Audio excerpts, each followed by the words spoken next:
And welcome back to Rosen Sports Sunday. We are very pleased to have in studio the head coach of the unbeaten St. Thomas Tommies, Glenn Caruso, and one of his star players, senior wide receiver and do-everything offensive guy, Fritz Waldvogel, fresh from their impressive 23-13 win over arch rival Bethel in Division III action yesterday. Glenn, I know you guys were eager to avenge your loss to Bethel last year's quarterfinals of the NCAA. It was just a fun atmosphere and really a great result for your team yesterday. It was a great day. I had two fantastic football teams going at it. You're right, the atmosphere was great, the day was beautiful, but most importantly, you had two teams that have a lot of great knowledge of each other. So there's really no secrecy in a game like this, and it was kind of man-on-man, bone-on-bone, and real happy with the outcome, obviously. I'm sure you have some friends, Fritz, on that Bethel team as well. You guys have been around together for a long time. You're still unbeaten, ranked third in the country.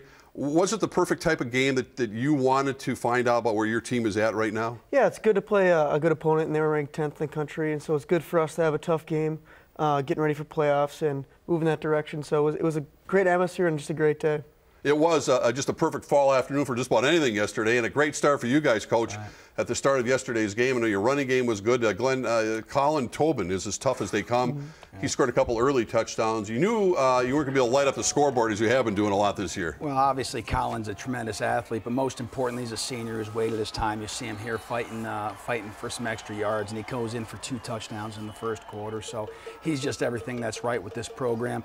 Real nice blocking up front. Willie Schneider, a guy that you just saw setting the block there, just doesn't get enough credit. Cretin-Durham Hall product. Logan Marks on the edge. He doesn't catch a whole lot of balls, but he's doing a great job. St. Thomas Academy product. And then you're seeing some really good defense. We did get beat right here. Right before half, we end up biting on a double move and should not have done that. But what I love about it is Jack Gavin. Coach, you knew he was going to say that, Fritz. But I'll tell you what, Jack Gavin came back and he got beat on that and then made the biggest play of the game at the end of the game. Yeah. They had some real talented players like you saw right there, the quarterback number 10. But our defense had their hands full.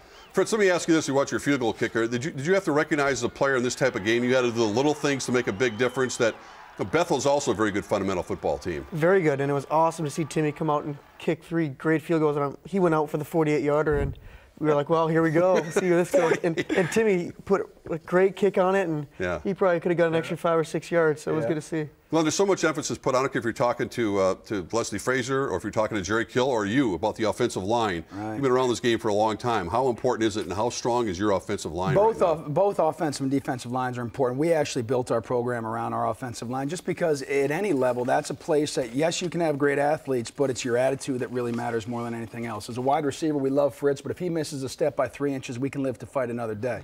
My right guard misses a block by 3 inches, we got a quarterback on his back. So diligence and intent and all those things really come into play, and we have been able to really build our program around that offensive line. A little younger than usual.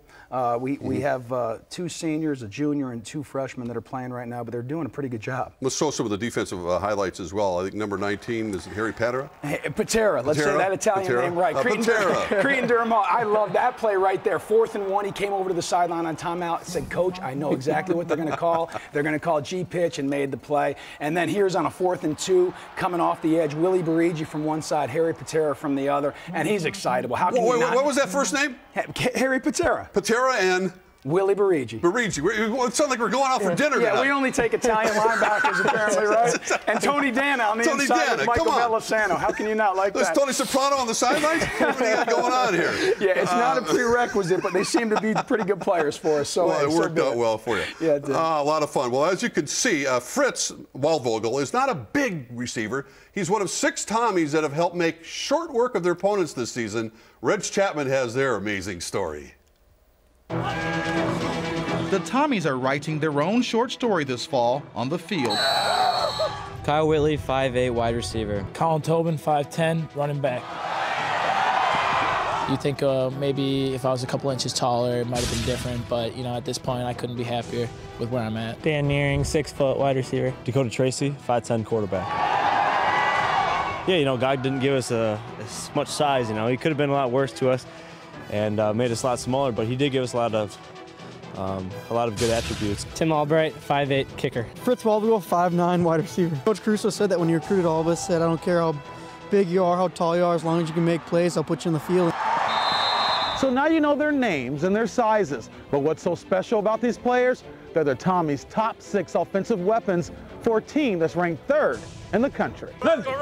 That's right, a half dozen players that are proving size isn't impacting their on-field performance. Right, absolutely. You can play a lot taller than you actually are.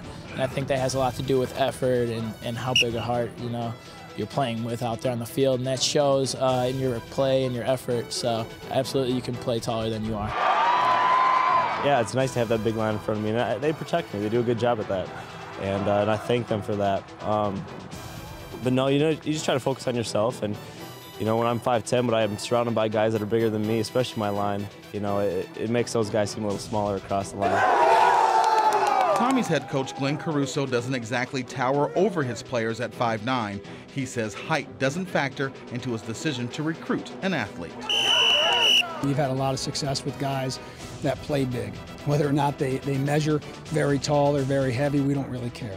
But their focus and their attention is second to none. And I think that's what you see on the field when you watch them on Saturday.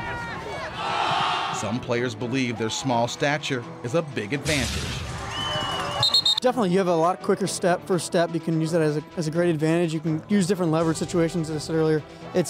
I've been using it since I was 5 years old. I find it as an advantage to be able to hide behind some of the bigger linemen and to be able to find some smaller holes that otherwise a bigger running back may not be able to find. There's also some good-natured ribbing that goes on with the fellas. No, I'm not a Smurf. That's Fritz. That's all Fritz. No, we get jokes every now and then. A lot of people telling us, growing up, we're too small to play the position. We make fun of some of the bigger guys, and they give us some rousing as well, so it's fun. Hey, what a refreshing idea. Freshman running back Aaron Terrell Bird is 5'4". Coach? That's about right, yeah. That's about right. I mean, it worked for you guys. It does. Look, and don't get me wrong, we love that our tackles are 6'7" and 6'6", 320 pounds. We'll recruit big guys, but the bottom line is if you're a good football player in the state of Minnesota, we love you. And a lot of teams will win games because of their arms and their legs, and we'll win some that way, but at the University of St. Thomas, we're fortunate enough to win a lot more with our minds and our hearts. And Fritz, you want to win a national title, obviously, before you get out of here, huh? That's the goal, and that's we set off from day one, and that's what we're striving towards. Congratulations, guys. Best of luck and best. Thanks for stopping by tonight. Appreciate it. Thanks for having us. Always good to have you here. Still